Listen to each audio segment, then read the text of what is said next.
स्वागत है आप सभी का हमारे YouTube चैनल पर हैरी स्कैरी टेल्स में। मेरा नाम हैरी है। आज मैं आप सभी के लिए एक और सच्ची और डरावनी कहानी लेकर आया हूँ। ये कहानी हमें रीता शर्मा जी ने भेजी है। अब मैं कहानी आपको रीता शर्मा जी के पॉइंट व्यू से सुनाऊंगा। अगर आप लोगों के पास भी ऐसी ही सच्ची और डरावनी कहानी है तो आप हमें भेज सकते हो हमारे नंबर पर या इंस्टाग्राम पर। तो चलिए दोस्तों, कहानी शुरू करते हैं। रात गहरी थी। बहुत दूर पूर्वांचल भारत का एक आदिवासी इलाके के एक छोटे से गांव में रानी चूल्हे में आग जलाती हुई परेशान सी थी। उसके बापू बहुत बीमार थे और उसकी माँ सुबह से जड़ी बूटियां बेचने शहर गई हुई थी।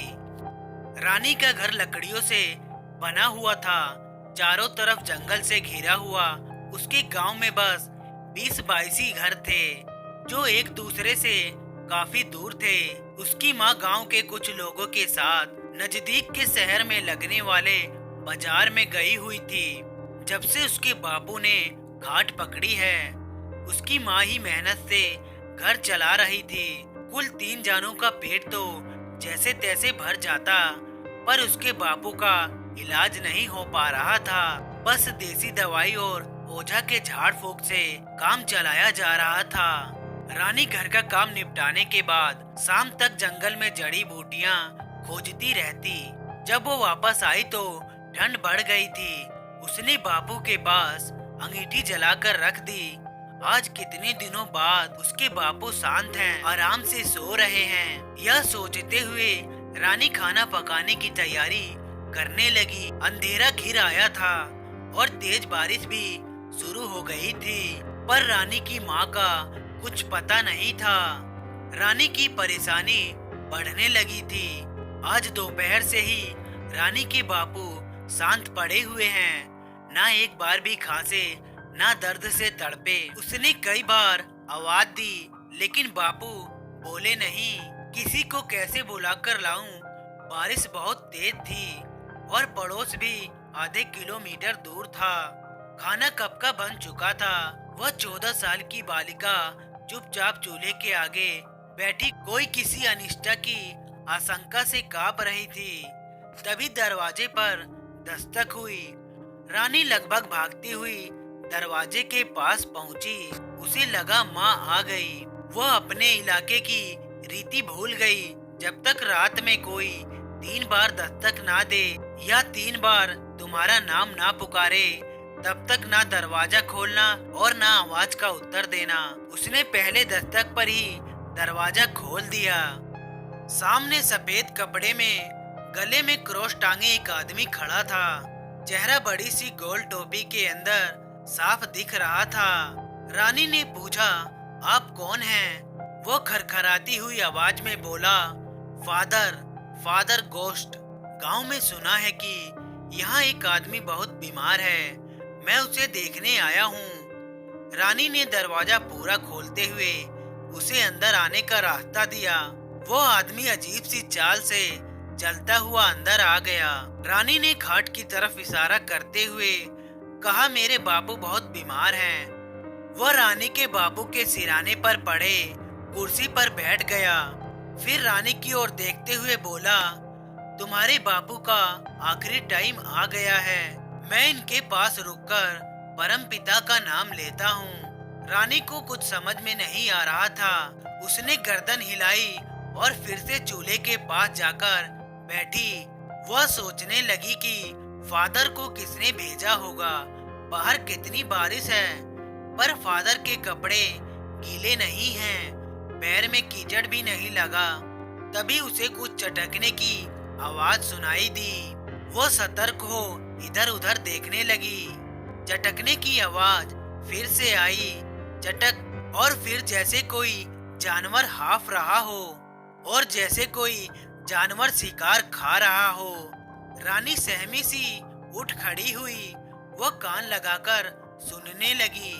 बाहर सिर्फ बारिश की ही आवाज थी। हजारों आशंका से घिरी वो कमरे की तरफ बढ़ी।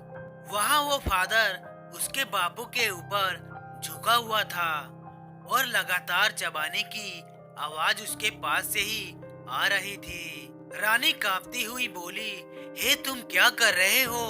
वो आदमी मुड़ा। उसकी शक्ल किसी भेड़िए जैसी थी। उसके मुंह से खून टपक रहा था। उसकी आंखें लाल गहरी लाल थी और रानी के बापू की छाती खुली पड़ी थी। खून बाहर जमीन पर आ गया था। रानी चीख मारते हुए बाहर भागी। तेज बारिश में पागलों की तरह दौड़ती हुई वह किसी तरह पड़ोस में पहुंची और बेहोश होकर गिर पड़ी। जब गांव के लोग उसके घर के पास पहुंचे तो रानी के बापू की आधा खाया शरीर मिला और फादर का सफेद चोंगे के अलावा उन्हें कुछ भी नहीं मिला। आज तक पता नहीं चला वह कौन था और कहां से आया था। तो दोस्तों, कहानी यहीं तक थी। तो चलिए दोस्तों, बढ़ते हैं दूसरी स्टोरी की तरफ। यह एक चौंका देने वाली घटना है जो कि 1950 में घटी थी। उत्तर प्रदेश के रानी बाजार गांव में एक राम प्रकाश तिवारी नाम का आदमी रहता था। उसकी 5 साल की बेटी थी। उसे कैंसर की बीमारी थी और उसे कई जगह इलाज कराने के बाद भी वह जिंदा ना बच सकी। रात के 1 बजे उसकी मौत हो गई। उसी रात को एक दूसरे गांव में मोहिनी नाम की एक औरत की ट्रक से टकराने की वजह से मौत हो गई।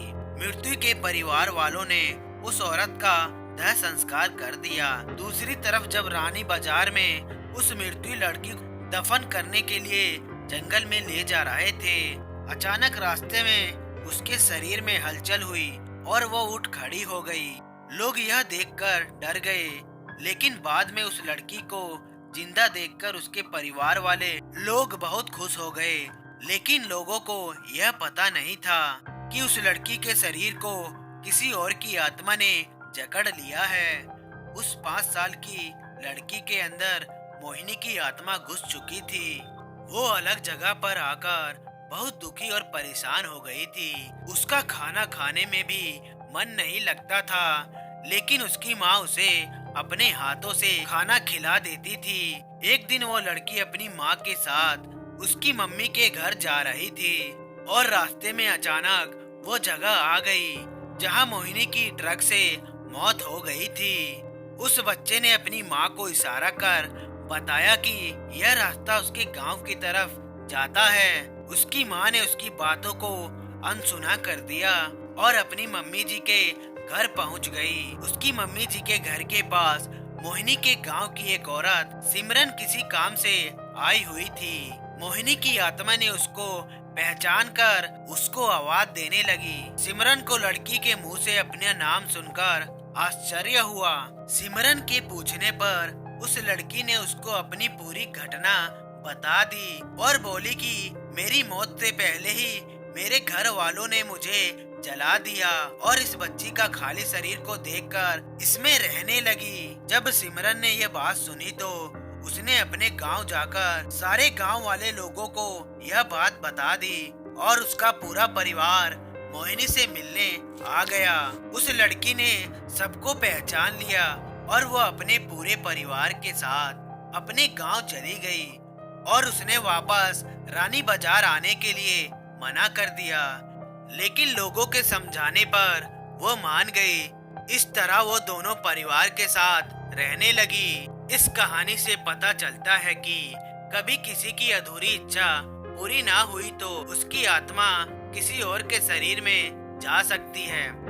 तो दोस्तों, कहानी आप लोगों को कैसी लगी, लाइक और कमेंट करके जरूर बताएं और प्लीज हमारे चैनल को भी सब्सक्राइब कर लीजिए। मिलते हैं अगली वीडियो में, तब तक के लिए धन्यवाद।